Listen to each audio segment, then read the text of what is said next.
தமிழகத்துக்கு காவிரி நீரை திறந்துவிடும் சூழலில் நாங்கள் இல்லை என தெரிவித்தார் கர்நாடக அமைச்சர் Ramalinga Reddy. We have water for drinking purpose for 3-4 months. That's all. இப்ப மேகேதாட்டுங்கிறது ஒரு தாவாங்கிற லெவல்ல தமிழக அரசே ஏற்றுக்கொண்டு இருக்கிறது. இதுதான் தமிழ்நாடு அரசு செய்திருக்க மிகப்பெரிய பிளண்டர் நம்ம சொல்றோம். அறிக்கை வெளியிட்டு தமிழ்நாட்டு மக்களிடம் பேச தெரிந்த மாணிக்கம் தாக்கூர் ஏன் DK சிவகுமார்ட்ட பேச மறுக்கிறார்? தமிழகத்துக்கு தண்ணீரை திறந்து விட மாட்டோம்னு சொல்லி கர்நாடகத்துல ஆட்சியை பிடிச்சாகணும். அதே நேரத்துல தமிழ்நாட்டுக்காக போராடுறோம் சொல்லி தமிழ்நாட்டிலேயே ஓட்டு வாங்கணும். மொத்தத்துல 2 மாநிலத்து மக்களும் முட்டாள் நினைப்பு. இந்த டபுள் கேம் விளையாடி தான் இன்னைக்கு காங்கிரஸ் இந்த நிலையில இருந்துட்டு இருக்கு. தமிழ்நாட்டில் நம்பகத்தன்மையை இழந்திருக்கிறது. உங்களுக்கு இருக்கிற பிரச்சனை தமிழகத்துக்கு விசுவாசமா இருக்கிறதா, காங்கிரஸுக்கு விசுவாசமா இருக்கிறதா? இதுதான். மாணிக்கம் தாக்கூர் போன்றவர்கள் தான் நடிப்பு சுதேசிகள். கோலஹலாஸ் டிவி யூடியூப் சேனல், இது வாய்மையின் எக்காலம். வணக்கம் நண்பர்களே. தமிழகத்துக்கு காவிரி நீரை தர முடியாது என முகத்தில் அடித்தாற் போல கூறியிருக்கிறது கர்நாடகத்தில் இருக்கும் காங்கிரஸ் அரசு.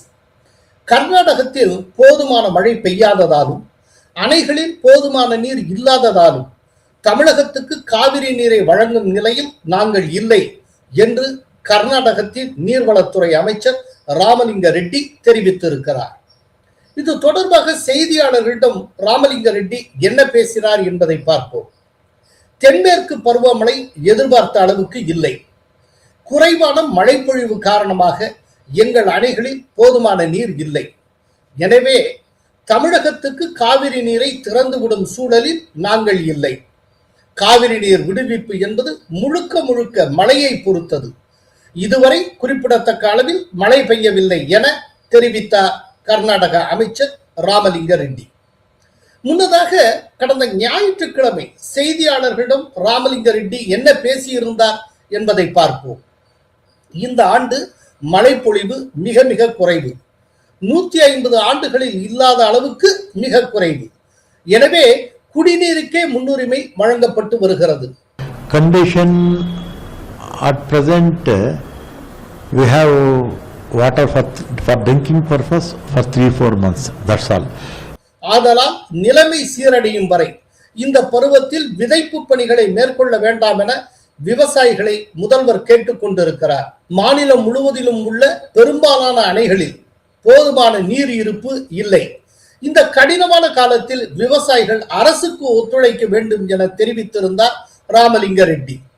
தஞ்சாவூர், திருவாரூர், நாகப்பட்டினம், மயிலாடுதுறை ஆகிய காவிரி டெல்டா மாவட்டங்களும், கடலூர், திருச்சி, அரியலூர் ஆகிய மாவட்டங்களின் சில பகுதிகளும் விவசாயத்துக்கு காவிரி நீரையே நம்பி இருக்கின்றன.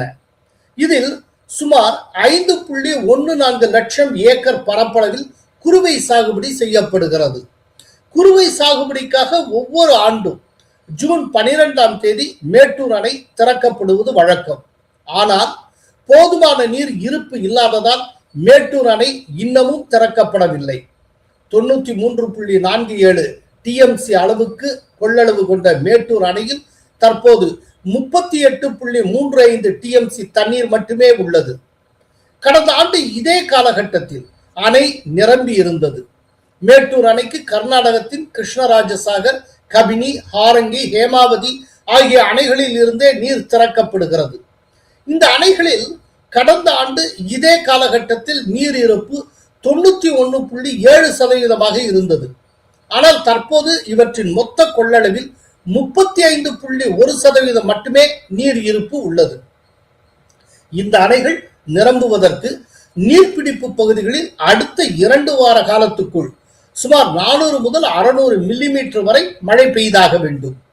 காவிரி நீர் மேலாண்மை ஆணையத்தின் வழிகாட்டுதலின்படி ஜூன் மாதம் 9.91 TMC காவிரி நீரையும், ஜூலை மாதம் 32 TMC காவிரி நீரையும் தமிழகத்துக்கு கர்நாடகம் திறந்து விட்டாக வேண்டும். என்றாலும் நிர்ணயிக்கப்பட்ட அளவு நீரை இதுவரை கர்நாடகம் விடுவிக்கவில்லை. இப்போது தமிழகத்துக்கு காவிரி நீர் கிடையாது என்று கைவிரித்திருக்கிறார் கர்நாடக காங்கிரஸ் அமைச்சர். காங்கிரஸ் MLAக்களை தனது அமைச்சரவையில் வைத்திருக்கும் விஜய், ராகுலுக்கு மிக நெருக்கமான விஜய் கர்நாடக காங்கிரஸ் அரசிடமிருந்து காவிரி நீரை பெறுவாரா? பொறுத்திருந்து பார்க்க வேண்டும். இதற்கிடையே எதிர்க்கட்சி தலைவரான உதயநிதி ஸ்டாலின் ஒரு எக்ஸ் பதிவு ஒன்றை வெளியிட்டிருக்கிறார். அதுல அவர் என்ன சொல்லி இருக்கிறார்னா, எம்எல்ஏக்களுக்கு வாங்குவதில் காட்டுகிற ஆர்வத்தை காவிரி நீரை தமிழகத்துக்கு பெறுவதில் முதல்வர் விஜய் காட்ட வேண்டும் என்று கிண்டல் அடித்திருக்கிறார். முன்னாள் முதல்வர் எடப்பாடி பழனிசாமி அவர்கள் என்ன தெரிவித்திருக்கிறார் அப்படின்னா, இந்த மாதிரி கர்நாடகம் தமிழகத்துக்கு தண்ணீர் தரவில்லை என்றால் தமிழக அமைச்சரவையில் இருக்கும் 2 அமைச்சர்கள், காங்கிரஸ் அமைச்சர்களை நாங்கள் விடுவித்து விடுவோம் என்று மிரட்டுவதற்கு விஜய் தயாரா என்று கேட்டிருக்கிறார். சோ மொத்தத்துல இப்போதைக்கு தமிழகத்துக்கு காவிரி நீர் கிடையாது. அது திட்டவட்டமான முறையில் ஒரு அமைச்சர் லெவல்லையே தெரிவிக்கப்பட்டு விட்டது. இதோட நீங்க மேகதாட்டுவை கொஞ்சம் இணைச்சு பாருங்க. மேகதாட்டு வரக்கூடாதுன்னு நாம ஏன் சொல்றோங்கிறத இப்ப இருக்கிற இந்த விஷயத்தை வச்சு புரிந்து கொள்ள முடியும். என்னன்னா, மழை பொழிவு இல்ல, போதுமான அளவுக்கு இல்ல, அதனால திறந்து விடல அப்படிங்கிறாங்க. போதுமான அளவுக்கு அதிகமாக மழைப்பொழிவு இருக்கிற காலத்திலையும் கர்நாடகம் போதுமான நீரை, கோர்ட் சொன்ன அளவுக்கான நீரை எப்போதும் திறந்து விட்டது கிடையாது. ஆனால் அது திறந்து விடாத நிலையிலையும் இங்க பழைய காவிரி டெல்டா ஏரியா, அப்புறம் இந்த கரூர், அரியலூர், திருச்சி மாவட்டத்தினுடைய பல பகுதிகள் நீரை பெற்று ஒழுங்காக விவசாயம் நடத்தி வந்திருக்கின்றன. அது எப்படி சாத்தியமாயிற்று? தண்ணீர் போதுமான அளவுக்கு இருந்த காலத்தில் கர்நாடகம் உருப்படியா தண்ணியை திறந்து விட்டதே கிடையாது. ஆனாலும் இங்க தொய்வில்லாமல் ஒழுங்கா விதைப்பு பணி நடந்து வந்திருக்கிறது, அறுவடை நடந்து வந்திருக்கிறது, விவசாயம் ஓரளவுக்கு நடந்து வந்திருக்கு, செவ்வனே நடந்து வந்திருக்கிறது. அதற்கு என்ன காரணம் அப்படின்னா, கர்நாடகம் திறந்து விடாவிட்டாலும் இயற்கை தானாகவே அணைகளில் நிரம்பியது போக எஞ்சி இருக்கிற உபரி நீரை தமிழகத்துக்கு வாரி வழங்கி வந்தது. அதுதான் கபினி, கிருஷ்ணராஜசாகர் இது போன்ற அணைகளில் நிரம்பி வழியக்கூடிய எக்ஸஸ் வாட்டர், உபரி வாட்டர் தமிழகத்துக்கு தானாகவே வந்து சேர்ந்து கொண்டிருந்தது. அந்த நீரை வச்சுதான் ஜூன்ல இருந்து செப்டம்பர் வரைக்குமான விவசாயம் காவிரி டெல்டா ஏரியால நடந்து கொண்டிருந்தது. இப்ப மேகதாட்டுங்கிற அணை திட்டம் இருக்கே, இவங்களுடைய ப்ரொபோசல், கர்நாடகத்துடைய ப்ரொபோசல், அது எதற்கானது அப்படின்னா, இப்படி தானாகவே வரக்கூடிய உபரி நீரையும் தடுத்து நிறுத்துவது. அப்போ முழுக்க முழுக்க கர்நாடகத்தை சார்ந்த ஒரு மாநிலமாக, கர்நாடகத்தின் சார்பு மாநிலமாக தமிழகம் ஆக்கப்பட்டுள்ளது. அப்போ கர்நாடகம் டிக்டேட்டிங் டேர்ம்ஸ்ல உட்கார்ந்து, கர்நாடகம் டிக்டேட் பண்ணும், நாம் அதன்படி நடந்தாக வேண்டும். ஏதேனும் ஒரு இஷ்யூல நீங்க கர்நாடகத்தை பகைத்து கொண்டால் உங்களுக்கு தண்ணீரே கிடைக்காது. மேகதாட்டு வந்தால் அதுதான் விஷயம், அதுதான் பிரச்சனை. அதனாலதான் மேகதாட்ட வரக்கூடாது அப்படிங்கிறோம். இதுவரைக்கும் நடந்து வந்திருக்கக்கூடிய காவிரி நீர் தொடர்பான எந்த ஒரு லீகல் இஷ்யூலையும் மேகதாட்டுங்கிற வார்த்தையே சொல்லப்பட்டது கிடையாது. மேகதாட்டுங்கிறது ஒரு சட்டபூர்வமான இஷ்யூவாக இருந்ததில்லை. அது எந்த நீதிமன்ற தீர்ப்பிலும் அந்த வார்த்தை கூட குறிப்பிடப்பட்டதே கிடையாது. கடைசி இறுதி தீர்ப்பு வந்ததற்கு பிறகு இந்த காவிரி நீர் இஷ்யூவை தொடர்ந்து ஏதோ ஒரு பாயிண்ட்ல லைவா வச்சுக்கிட்டே இருக்கணுங்கிறதுக்காக கர்நாடகத்து அரசியல்வாதிகள் மேகதாட்டுங்கிற ஒன்றை கிளப்பி விட்டார். ஏன்னா ஃபைனல் வெர்டிக்ட் வந்ததும் காவிரி இஷ்யூ முடிஞ்சது அப்படின்னாங்க. காவிரி இஷ்யூ டோட்டலா முடிஞ்சிச்சுன்னா அவங்க அரசியல் முடிவுக்கு வந்துடும். கர்நாடகத்தில் இருக்க அரசியல்வாதிகளுக்கு என்னன்னா, காவிரி இஷ்யூ முடிந்தாலும் தங்களுடைய அரசியல் முடிந்து விடக்கூடாது. அப்போ அந்த காவிரி இஷ்யூவை ஏதோ ஒரு விதத்துல லைவா கண்டினியூ பண்ணிக்கிட்டே இருக்கணும். ஏன்னா அதுதான் ஓட் கேட்சர். அதுக்காக மேகதாட்டு அப்படிங்கிற ஒரு இஷ்யூவை டெவலப் பண்ணாங்க. அது ஆக்சுவலி ஒரு நான் இஷ்யூ, அப்படி ஒண்ணு கிடையவே கிடையாது. இவங்களே செயற்கையா உருவாக்கினாங்க. இல்ல, நான் ரொம்ப கான்சியஸா கர்நாடகத்து அரசியல்வாதிகள்னு சொல்லிட்டு இருக்கேன். காரணம், அந்த அரசியல்வாதிகள்ல கர்நாடகத்தை சேர்ந்த பிஜேபியினரும் உண்டு, காங்கிரஸ்காரர்களும் உண்டு. பிஜேபி அது ஆட்சியில் இருந்த காலத்தில் மேகதாட்டுவே வலியுறுத்தி இருக்கிறது, இல்லைன்னு யாரும் சொல்ல முடியாது. மேகதாட்டு இஷ்யூவை பொறுத்தளவுல கர்நாடகத்தில் இருக்கிற பிஜேபிக்கும் கர்நாடகத்தில் இருக்கிற காங்கிரஸ் அரசியல்வாதிகளுக்கும் ஒரே நிலைப்பாடு தான், பெருசா எந்த மாற்றமும் கிடையாது. சோ இவங்க அவங்களுடைய லோக்கல் பாலிடிக்ஸ் லைவ்ல வச்சுக்கிறதுக்காக மேகதாட்டுங்கிற ஒண்ண கண்டுபிடிச்சாங்க. இப்போ இதுல என்னன்னா, இதுல எந்த இடத்துல தமிழக அரசு தப்பு பண்ணியிருக்குன்னா அவங்களுடைய டிராப்ல விழுந்திருக்கும். இங்க மேகதாட்டு பற்றி புதிதாக விவாதிப்பதற்கு தனி தீர்ப்பாயம் அமைக்கப்பட வேண்டும் அப்படின்னு சட்டப்பேரவையில் விஜய் அரசு நிறைவேற்றிய தீர்மானத்தில் குறிப்பிடப்பட்டிருக்கிறது. இந்த அரிய ஆலோசனையை இந்த தீர்மானத்தில் சேர்க்கணும் அப்படின்னு சொல்லி இந்த ஆலோசனை வழங்கியது யாருன்னா உதயநிதி ஸ்டாலின். இப்ப கொண்டு வந்திருக்கக்கூடிய அந்த தீர்மானத்துல மேகதாது அணை கட்டுறது தொடர்பாக தமிழ்நாடு அரசு மார்ச் 4ஆம் தேதி 2026ஆம் ஆண்டு அன்றைக்கு எழுதின கடிதத்துல கேட்டுக்கிட்டபடி மாநிலங்களுக்கு இடையிலான நதிநீர் தாவா சட்டம் 1956 பிரிவு 4 கீழே அந்த அடிப்படையில் புதிய நடுவர் மன்றம் அமைக்க வேண்டும் என ஒன்றிய அரசை இப்பேரவை வலியுறுத்துகிறது அப்படிங்கறத என்னுடைய பெயரில் கொடுக்கப்பட்டிருக்கக்கூடிய அந்த திருத்தத்தை சேர்க்க வேண்டும் என்று உங்களை நான் கேட்டுக்கொள்கின்றேன். மேகதாது பிரச்சினை சம்பந்தமாக எனது தலைமையில் 26/5/2026 அன்று மேகதாது பிரச்சினைக்காக பிரத்யேகமாக தனி நடுவர் மன்றம் அமைப்பது குறித்து சட்ட வல்லுநர்களுடன் கலந்தாலோசித்து தனி நடுவர் மன்றம் அமைக்க ஏற்கனவே தேவையான சட்ட நடவடிக்கைகள் எடுக்கப்பட்டு வருகின்றன. எனவே எதிர்க்கட்சி தலைவரால் அளிக்கப்பட்ட கருத்தினை 4வது பத்திக்கு அடுத்து கூடுதலாக சேர்க்கலாம் என மாண்புமிகு பேரவைத் தலைவர் அவர்களை கேட்டுக்கொள்கிறேன். என்ன மேகதாட்டுங்கிறது ஒரு இஷ்யூவே கிடையாது, அந்த இஷ்யூவே கூடாது. இதுவரைக்கும் வந்திருக்கக்கூடிய எந்த தீர்ப்புகளும் மேகதாட்டுங்கிற வார்த்தை கூட பயன்படுத்தப்பட்டதே இல்லை. அப்படிங்கிறப்போ நீங்க மேகதாட்டுவை பற்றி விவாதிக்கிறதுக்கு தனியா தீர்ப்பாயம் போடணும் சொல்லிட்டீங்கன்னாலே மேகதாட்டுங்கிற இஷ்யூவை நீங்க அக்செப்ட் பண்ணிட்டீங்கன்னு தானே அர்த்தம். அது ஒரு டிஸ்பியூட் அப்படிங்கிற அளவுல நீங்க அக்செப்ட் பண்ணிட்டீங்கன்னு அர்த்தம். அந்த டிஸ்பியூட்டை சட்டபூர்வமா எதிர்கொள்ள தயாராகி விட்டீர்கள்னு அர்த்தம். நம்முடைய பாயிண்ட் ஆஃப் வியூவே என்ன அப்படின்னா அது ஒரு டிஸ்பியூட்டே கிடையாது, அப்படி ஒரு இஷ்யூவே கிடையாதுங்கிறது தான். மேகதாட்டுனே ஒண்ணு கிடையாது. ஏன்னா இதுக்கு முந்தின காவிரி நதிநீர் விஷயம் தொடர்பான அந்த லீகல் பேட்டில் மேகதாட்டு என்கிற ஒன்று இருந்ததே கிடையாது. கர்நாடகத்து அரசியல்வாதிகள் தங்களுடைய பொலிட்டிக்கல் சர்வைவலுக்காக செயற்கையாக கண்டுபிடித்த இஷ்யூ. இப்போ அதுக்குன்னு ஒரு தனி தீர்ப்பாயம் அமைக்கப்பட வேண்டும்னு தமிழக அரசு தீர்மானம் நிறைவேற்றி இருக்கிற காரணத்தினால இப்ப மேகதாட்டுங்கிறது ஒரு தாவாங்கிற லெவல்ல தமிழக அரசே ஏற்றுக்கொண்டு இருக்கிறது. இதுதான் தமிழ்நாடு அரசு செய்திருக்க மிகப்பெரிய பிளண்டர் நம்ம சொல்றோம். அதுக்கு பதிலா என்ன செஞ்சிருக்கணும் அப்படின்னா இதுவரைக்கும் கொடுத்திருக்க தீர்ப்புகளையும் சரி, காவிரி இஷ்யூ தொடர்பா இதுவரைக்கும் நடந்து வந்திருக்க லீகல் பேட்டிலும் சரி, மேகதாட்டு என்கிற விஷயம் பற்றி எவருமே பேசியது கிடையாது. அப்படி ஒன்று கிடையவே கிடையாது. So out of the blue எங்கிருந்தே இப்படி ஒரு இஷ்யூவை கர்நாடகத்து அரசியல்வாதிகள் உருவாக்கி இருக்கிறார்கள். எனவே மேகதாட்டுங்கிற அந்த சிந்தனைக்கே அந்த கருத்தியலுக்கே இடம் கிடையாது அப்படின்னு நீதிமன்றம் சொல்ல வேண்டும் என்று நாம உச்ச நீதிமன்றத்துல வழக்கு தொடுத்திருக்கணும். அதான் மேகதாட்டுங்கிற ஒரு கருத்தியலே கிடையாது, ஒரு சிந்தனையே கிடையாது. அதுவே ஒரு அபத்தமானது, அது பொருத்தமற்றது அப்படிங்கறத நீதிமன்றத்தை கொண்டு போய் அதை அந்த இடத்துல தட்டி விட்டுருக்கணும். அதை விட்டுட்டு இப்போ அதை ஒரு தாவாங்கிற லெவல்ல அது ஒரு டிஸ்பியூட்டா நம்ம அக்செப்ட் பண்ணியிருக்கோம். இது கர்நாடகத்தினுடைய டிராப்ல அதனுடைய பொறியில நம்ம சிக்கிட்டோம்னு அர்த்தம். இது ஏதோ தெரிஞ்சு ஒருத்தருக்கு பேசி வச்சுட்டு பண்ண மாதிரி இருக்கு. ஏற்கனவே இந்த பொறியில ரொம்ப தெளிவா சத்தமே இல்லாம நம்ம கோர்த்து விட்டது திமுக அரசு. தேர்தல் நேரத்துல மார்ச் மாசம் அவங்க மத்திய அரசுக்கு எழுந்த கடிதத்துல திமுக அரசு தனி தீர்ப்பாயம் வேண்டும் என்று கோட் பண்ணியிருக்கு. யாருக்குமே தெரியாது.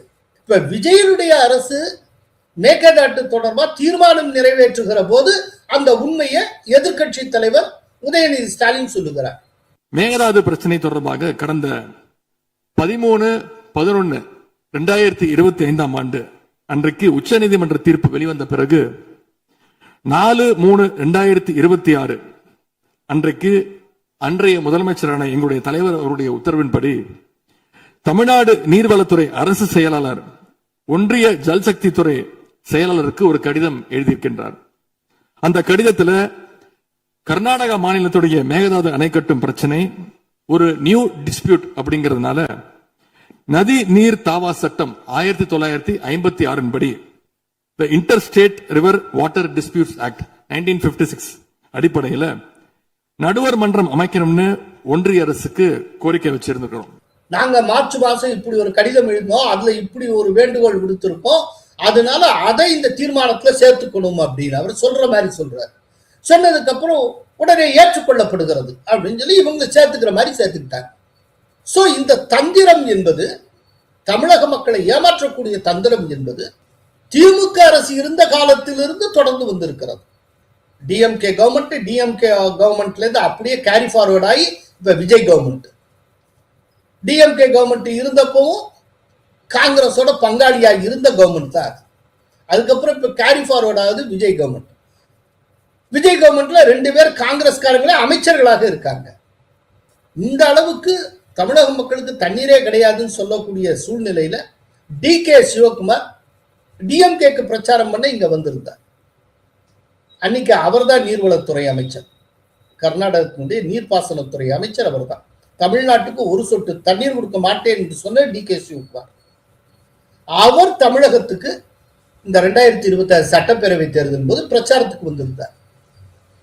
அவர் எப்படி பிரச்சாரத்துக்கு வரலாம்னு சொல்லி கண்டிச்சு கேள்வி கேட்ட ஒரே ஒரு அரசியல்வாதி எடப்பாடி பழனிசாமி மட்டும்தான்.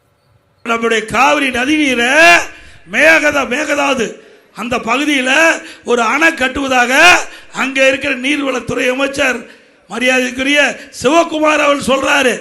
அவரை கூட்டிட்டு வந்து பிரச்சாரம் பண்றாரு. அவரை கூட்டிட்டு வந்து தமிழ்நாட்டுக்கு எவ்வளவு பெரிய துரோகம். இன்னைக்கு அவர் தான் சீஃப் மினிஸ்டர். ஸோ கர்நாடகத்தில் காங்கிரஸ் சீஃப் மினிஸ்டர், காங்கிரஸ் அரசு.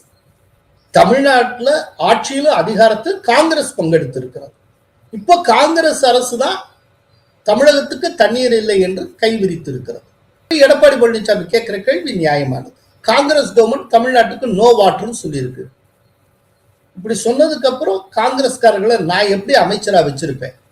நீங்க எங்களுக்கு தண்ணி தரலைன்னா இங்க காங்கிரஸ் சார்பில் இருக்கக்கூடிய 2 அமைச்சர்களை அமைச்சர் பதவியிலிருந்து விடுவிப்பேன் அப்படின்னு சொல்லக்கூடிய கட்ஸ் விஜய்க்கு இருக்கணுமா இல்லையா?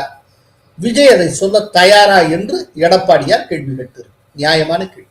இது இப்படி அப்படியுமா சந்து புந்துல சிந்து பாடி இந்த 2 தரப்புலயும் இருக்கக்கூடிய அரசியல்வாதிகள் தொடர்ந்து காவிரி டெல்டா விவசாயிகளை வஞ்சித்து வந்திருக்கிறார்கள். அந்த வஞ்சித்ததுல கர்நாடகத்தில் இருக்கிற அரசியல்வாதிகளுக்கு எந்த அளவுக்கு பங்கு உண்டோ அதே அளவுக்கு தமிழகத்தை சேர்ந்த திமுக அரசியல்வாதிகளுக்கும் தற்போது இருக்கக்கூடிய தாவேக அரசியல்வாதிகளுக்கும் பங்கு இருக்கிறது. எல்லாம் ஒருத்தருக்கொத்தர் ஒரு சிண்டிகேட் மாதிரி. அவங்க அங்க சொல்ற மாதிரி சொல்லுவாங்க, இங்க இவங்க செய்யற மாதிரி செய்வாங்க. கடைசியில விஷயம் ஒண்ணுமே நடக்காது. போராடிட்டே இருக்கும். ரொம்ப தாண்டி எல்லாம் மீறி விவசாயிகள் தீவிரமா போராட ஆரம்பிச்சுட்டாங்களா, டக்குனு அந்த போராட்டத்துல கூச்சமே இல்லாமல் திமுகவும் பங்கெடுத்துக் கொள்ளும். பாரதிதாசன் சொல்லுவார் இல்லையா, யாருக்கும் வெட்கம் இல்லைன்னு. அதுதான் இது. அவர்களே பங்கெடுத்துக் கொள்வார். மீத்தேன் புரிந்துணர்வு ஒப்பந்தத்தை கையெழுத்து போட்டு விட்டு அதுக்கப்புறம் நெடுவாசல் போராட்டத்துல திமுகவும் பங்கெடுத்தது மாதிரி யார் கேட்க போறா? சோ மொத்தத்துல தமிழக விவசாயிகள் வஞ்சிக்கப்பட்டு வந்திருக்கிறார். அவர்கள் வஞ்சிக்கப்படுகிறார். இதுக்கு ஒரு தெளிவான பார்வை வேண்டும். கர்நாடகத்துல மாறி மாறி ஆளக்கூடியது தேசிய கட்சிகள், தேசியம் பேசுறவங்க தான். ஆனா இந்தியாவுக்குள்ள இருக்கக்கூடிய இன்னொரு மாநிலத்துக்கு தண்ணீர் தர மாட்டேன் என்கிறார்கள். அவங்க பிஜேபியா இருந்தாலும் சரித்தா, காங்கிரஸா இருந்தாலும் சரித்தா. அப்புறம் என்ன தேசிய பார்வை இது? இது என்ன விதமான தேசியம்? ஏதேதோ பன்னாட்டு விஷயங்கள்லாம் தீர்த்து வைக்கிறோம், நாடுகளுக்கு இடையிலான பிரச்சனை எல்லாம் பத்தி பேசுறோம். ஒரு நாட்டுக்குள்ள பக்கத்துல இருக்கக்கூடிய 2 அண்டை மாநிலங்கள் ஜீவாதார பிரச்சனையாண்டு நீர் சம்பந்தப்பட்ட ஒரு பிரச்சனை, விவசாயம் சம்பந்தப்பட்டது. ஒரு நாட்டுல விவசாயம் படுத்த அத்தனை பேர் பட்னி அடக்க வேண்டியதா? அப்படிப்பட்ட ஒரு விஷயம். இதுல கொடுக்கலையே வாங்கலையே இத்தனை குத்து வெட்டா. இது என்ன விதமான தேசியம்? இந்த இந்த இந்த தேசியத்துக்குள்ள எந்த தீர்வும் கிடையாது. ஏன் தீர்வு இல்லாமலே போகுது? என்னன்னா பிகாஸ் கான்ஃபிளிக்ட் ஆஃப் இன்ட்ரெஸ்ட். ஏன்னா கர்நாடகத்துல பிஜேபிக்கும் சரி காங்கிரஸுக்கும் சரி ஸ்டேக் அதிகம். இவங்க ஜெயிக்கலைன்னா அவங்க ஜெயிப்பாங்க, அவங்க ஜெயிக்கல இவங்க ஆட்சியை பிடிப்பாங்க. அப்படிங்கிறப்போ காவிரி நீர் விஷயத்துல நீங்க தமிழகத்துக்கு சாதகமா நடந்துக்க தேவையில்லை. ஆனால் தீர்ப்புக்கு சாதகமாக நடந்து கொண்டாலே கர்நாடகத்து மக்கள் கைவிட்டு விடுவார்கள் அப்படின்னு இந்த 2 கட்சிக்கும் அச்சம். அது அதுக்காக தமிழகத்துக்கு தண்ணீர் தர மாட்டேன்னு சொல்ல வேண்டியது. இந்த கான்ஃபிளிக்ட் ஆஃப் இன்ட்ரெஸ்ட்னாலேயே தேசிய கட்சிகள் அந்த தேசிய கட்சிங்கிற ஸ்பிரிட்டோடைய செயல்பட முடியாமல் போய்விடுகின்றன. இது ரொம்ப வருத்தத்துக்குரியது. ஏதோ ஒரு ஸ்டேஜ்ல இதுக்கெல்லாம் தீர்வு கண்டே ஆகும். இல்லைன்னா சும்மா தேசிய கட்சிகள் தேசியம் அப்படிலாம் சொல்லிட்டு இருக்கிறதுல அர்த்தமே இல்லை. இதுக்கு மத்தியில தமிழக காங்கிரஸ் தலைவர் மாணிக்கம் தாக்கூர் தன்னுடைய அறிக்கையில சில முக்கியமான விஷயங்களை தெரிவித்திருக்கிறார். அவர் என்ன சொல்லியிருக்கிறார் அப்படின்னா, கர்நாடகம் காவிரி நீரை தமிழகத்துக்கு திறந்து விட வேண்டும். எவ்வளவு திறந்து விடணும் அப்படிங்கிறதுக்கு ரொம்ப தெளிவான வழிகாட்டுதல் உச்ச நீதிமன்றம் தன்னுடைய தீர்ப்பில் வழங்கி இருக்கிறது. ரொம்ப ரொம்ப வறட்சியான காலகட்டத்தில் கூட புரோரேட்டா பேசிஸ்ல இவ்வளவு தண்ணீரை தமிழகத்துக்கு கர்நாடகம் திறந்து விட்டாக வேண்டும் என்பதை அந்த தீர்ப்பு வலியுறுத்துகிறது. தீர்ப்பினுடைய பக்கம் 448 வலியுறுத்துகிறது அப்படின்னு சொல்லி பக்கத்தை முதற்கொண்டு கோட் பண்ணி ஒரு பிரமாதமா ஒரு அறிக்கை வெளியிட்டு இருக்கிறார். அறிக்கைக்காக மாணிக்கம் தாக்கூரை பாராட்டலாம். நான் என்ன கேட்கிறேன், மாணிக்கம் தாக்கூர் ரொம்ப ராகுலுக்கு நெருக்கமானவர் தானே, அவர் காங்கிரஸ்காரர் தானே, கர்நாடகத்தில் இருக்கிறதும் காங்கிரஸ் அரசு தானே, DK சிவகுமார் அரசு தானே, அவர் ராகுலுடைய இன்ஃப்ளூயன்ஸுக்கு உட்பட்டவர் தானே. ஏன் தன்னுடைய இன்ஃப்ளூயன்ஸை யூஸ் பண்ணி ராகுல் காந்தியை யூஸ் பண்ணி கர்நாடகம் தமிழகத்துக்கு தண்ணீர் தரக்கூடிய சூழலை உருவாக்க வேண்டியது தானே? இவ்வளவு அறிக்கையை தமிழ்நாட்டில் வெளியிட்டு இருக்கிறவரு பக்கத்துல இருக்க பெங்களூர்ல போய் DK சிவகுமார்ட்ட பேசக்கூடாதா? ரெண்டு பேரும் ஒரே கட்சியை சேர்ந்தவங்க தானே. இதுதான் டிராமான்னு நான் சொல்றேன். என்னன்னா, கர்நாடகத்துல ஓட்டு வாங்கறதுக்காக கர்நாடகத்துல இருக்கிற காங்கிரஸ் தமிழ்நாட்டுக்கு தண்ணீர் திறந்து விட மாட்டே அப்படிம்பாங்க. ஆனால் தமிழ்நாட்டில் ஓட்டு வாங்கணுங்கிறதுக்காக தமிழ்நாட்டில் இருக்கிற காங்கிரஸ் தமிழகத்துக்கு தண்ணீர் திறந்து விட வேண்டும், அதற்கான நியாயங்கள் என்னென்ன, அதற்கான லா பாயிண்ட்ஸ் என்னென்னங்கிறத இங்க இருந்துட்டு சொல்லிக்கிட்டே இருப்பாங்க. சோ கர்நாடக காங்கிரஸ் தலைவர்கள் அவங்க ஒண்ணு பேசிக்கிட்டே இருப்பாங்க எதிர் திசையில, தமிழகத்தில் இருக்க காங்கிரஸ் தலைவர் இன்னொன்னு பேசிக்கிட்டே இருப்பாங்க. ஆனால் தமிழகத்தில் இருக்க காங்கிரஸ் தலைவர்கள் கர்நாடகத்தில் இருக்க காங்கிரஸ் தலைவர்கிட்ட எதுவும் பேச மாட்டாங்க. எப்படி? ரெண்டு நவக்கிரகம் மாதிரி, இந்த பக்கம் ஒண்ணு திரும்பி இப்படி பேசும், அது அந்த பக்கம் திரும்பி பேசிட்டு இருக்கும். இங்க யாரு யார்கிட்ட பேசுறது காதலியே விடாது. என்ன காரணம்? ரெண்டு பேரும் அவங்கவுங்க மாநிலத்துல ஒரு அரசியல் பண்ணிட்டு இருப்பாங்க. கடைசியில இந்த அரசியலுக்கு பலியாறது யாரு? விவசாயிகள். ஏன் அறிக்கை வெளியிட தெரியல மாணிக்கம் தாக்கூருக்கு? அந்த மாணிக்கம் தாக்கூர் நேர பெங்களூர் போறதுக்கு வெண்டர் ஆயிரும். பெங்களூர்ல போய் DK சிவகுமாரை பாருங்களேன், இந்த அறிக்கையினுடைய இங்கிலீஷ் டிரான்ஸ்லேஷனை கொடுங்க, இந்த பக்கத்துல இப்படிலாம் இருக்கு, உச்ச நீதிமன்றம் இப்படிலாம் இருக்கு சொல்லி இருக்கு, இதன்படி நீங்க தண்ணியை திறந்து விடுங்க சொல்லுங்களேன் பார்ப்போம். உங்களால முடியாது. காரணம், உங்களுடைய நோக்கம் அரசியல். தமிழகத்துக்கு தண்ணீரை திறந்து விட மாட்டோம்னு சொல்லி கர்நாடகத்துல ஆட்சியை பிடிச்சாகணும்.